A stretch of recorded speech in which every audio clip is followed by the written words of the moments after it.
I lost a friend a couple of days ago, Phyllis Jones, and I felt so compelled to share her story with you and why she was absolutely one of the finest, grandest women that I've had the pleasure of meeting.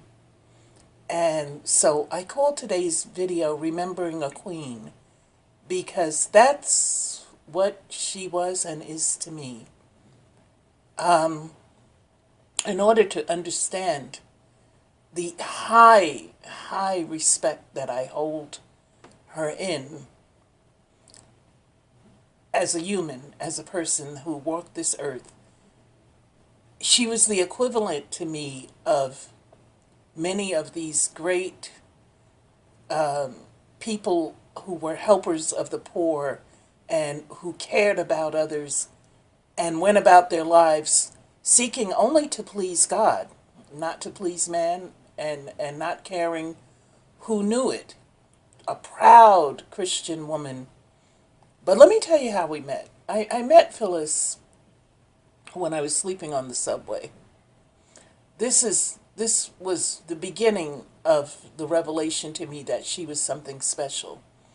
She worked for an organization that actually helped people like myself. 6 months ago, she slept on this bench in the Astor Place subway station because she said she had nowhere else to go after a rat bit her in a homeless shelter. Wasn't in my right mind at that time. Anyone who lives on the subway, who eats things that strangers give them, and who is not seeking to better their situation has some type of mental issue. So that's what I had at that time. I had given up on the shelters. I had been bitten by a rat. So I was scared to go in the shelter, but I lived on the subway with the rats, including the human ones. And long story short, I finally gave in when her organization came to the subway where I was sleeping. And I went in to get help. And she was not assigned to me initially. But when I tell you this woman, every single time, because they would have us come into the office for everything. So that was part of getting the help and showing them that you wanted the help was by showing up for the various appointments. And every time she saw me, there was always a smile. I mean, a big smile like we were old friends, and a kind word and a how you doing, and do you need some coffee? Whatever. I mean, this sister was so nice to me. And these are times when I tell you I was bad off. Not only was I losing my mind, but as a result of that, I wasn't 100% on top of my game. So there were times when I was in that office when I know I didn't smell good. Because it's hard to find a bathtub when you're sleeping on the subway. And like I said, because of my terror of the shelters, I just wouldn't go in one, even to bathe. It took me a lot of therapy to get past that. But this woman didn't judge me. And this is why I say she's such a queen. Because she was like true royalty. She didn't look down on me. She was like, hey, brother, sister, friend. Just a wonderful person that judged everyone based on their own on the love of Jesus. That's really all I can say. I'm trying to find words because it's hard to talk about people. We used to say back in the day, "Give me my roses when I can still smell them."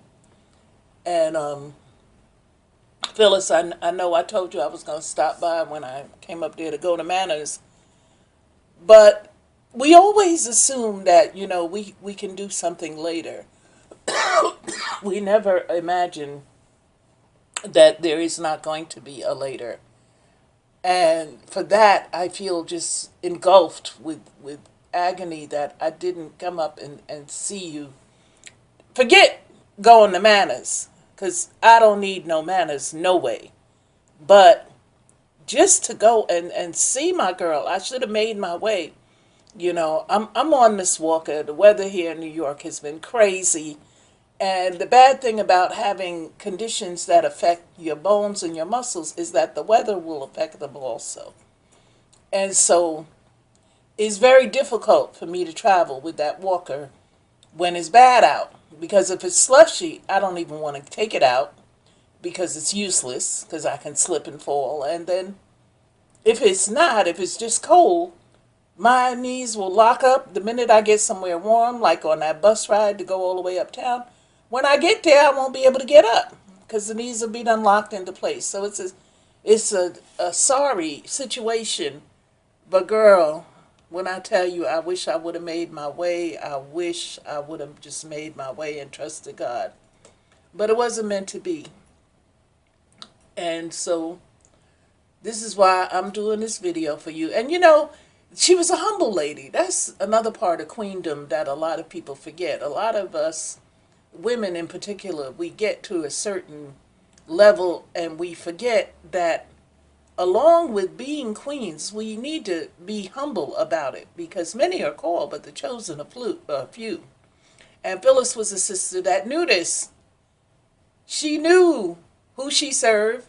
She was a beautiful woman. When I tell you, Phil, you see her pictures, but that don't even do her no justice. A beautiful woman who knew God. Where do we find the virtuous woman? And over the years, now I met her in 2015, and so I let the agency help me, and then God did a magnificent thing in my life in that I look back on that like some type of nightmare because I'm doing exceedingly well, beyond what I would have suspected. Because when you're in that situation, you see only the situation, and even with faith, you still don't really know how it's going to turn out. You just believe God that it will turn out and it will be better than it is. Well, it's better than it was, and it's better than I could have ever imagined it was. And so the sister, Phyllis, my sister, she reached out to me after she took leave from the agency because they had all kind of protocols where you can't stay in touch with the clients and this and that. But she became a good friend, and we would chat on the phone. And you got a good friend when they keep it real with you, because I remember one time when she had told me she was sick, so right away I didn't feel great about that. But I said, well, I'm going to make her happy every time I call. I'm going to call with my silly jokes, and sometimes I would do stuff just to amuse her. So I sent her a picture once of me doing my street performance. A lot of you know I perform in the street playing my cello. And I had on this sexy angel costume. It had shorts and sheer, long sheer, silky type material coming down the sides. I couldn't call it a skirt because it didn't cover enough to be a skirt. But when I showed it to her, she told me, she said, angels don't show that much skin. And I had to laugh because a real sister is going to call you out on your mess. And even though I was going to perform and I had already done it, so the picture was after the fact. But the point is that she told me and called me out on that because she know I'm in my walk just like her, but she also knew that I was a work in progress. And so, it's true. The Bible, the words say that Jesus will and God will send you a friend who'll be closer than a brother. And only a real friend is going to speak truth. Them fake trolls you hanging out with, they'll let you go out any old kind of way. Or they'll see it afterwards, and then next thing you know, it's all over World Star and everywhere else. People making fun of you. Phyllis wasn't that kind of sister. I cannot even think of anything bad to say about her. Even at her worst, this sister would stay on the phone with me, and it took me a minute to realize that she probably needed to rest. But she was just that kind of person that at the risk of her own suffering, she would stay and listen to my ramblings without ever saying, I want to go to sleep, I'm tired. I would have to figure it out when the responses would come slower. And then finally, some of us really need to get a clue. When people sick, they don't want to be on the damn phone for 2 and 3 hours. That's something well people do. Those of you who are well, you, instead of on your knees thanking God, you on the phone gossiping. But that's a whole nother story. But my point is my sister would stay and talk to me, and I didn't want to let her go. I didn't want to. That's why I kept her on the phone. It wasn't like I even had so much to say. I didn't want to let her go. But then the other day, the Lord showed me that I didn't really have much of a choice in that matter. So I wanted to do this video because the weather is still kind of peculiar here, and they're predicting snow for Thursday, which is the wake. And I don't have the means to get to the wake, but I'm also dealing with something emotionally in that I want to remember that pretty smile. I want to remember my pretty friend who just would laugh, come here, because towards the end, the agency actually let her become my case manager after I moved on. They wanted to make sure that I was stabilized in my new place. So for 3 months, she would come visit me, and we sit and laugh and talk. It was like a friend coming to visit, because there was nothing about her that was agency, you know. So I'm thinking to myself, I'm like, do I want to go see my friend in a box? And I don't, because that's not her. Her spirit left when she left the earth. And I know I'm going to see her in heaven, because we were both and still are women of God, of the Most High. And we serve him to this day. And I trust that I'm going to see my friend again. But I want to say something to those of you who have friends, because friends like this is very rare. It's very hard to find a real sister from the heart, which is the only place that account. And some of you have people in your life that try to tell you the right thing, who have shown you in every way that they can that they love you, but y'all don't value them.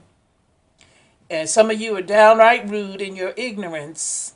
When people do try to show you the right way, the righteous way, you get all nasty and you don't want to hear it. And then one day, God calls that person home. Well done, sister. Well done, brother. And then they're not there anymore. And then here you go, your dumb self, running around. Oh, what I'm gonna do now? Oh my God, I need her to help me with this. I need him to give me an answer. But they're not there, and this is why you have to treasure people while they're here, and listen, because God, you can get good advice from a crackhead. I did once. Not all the advice is good, but God can use anybody. And when you're a true person of God, you know this, which is why you don't sleep on people.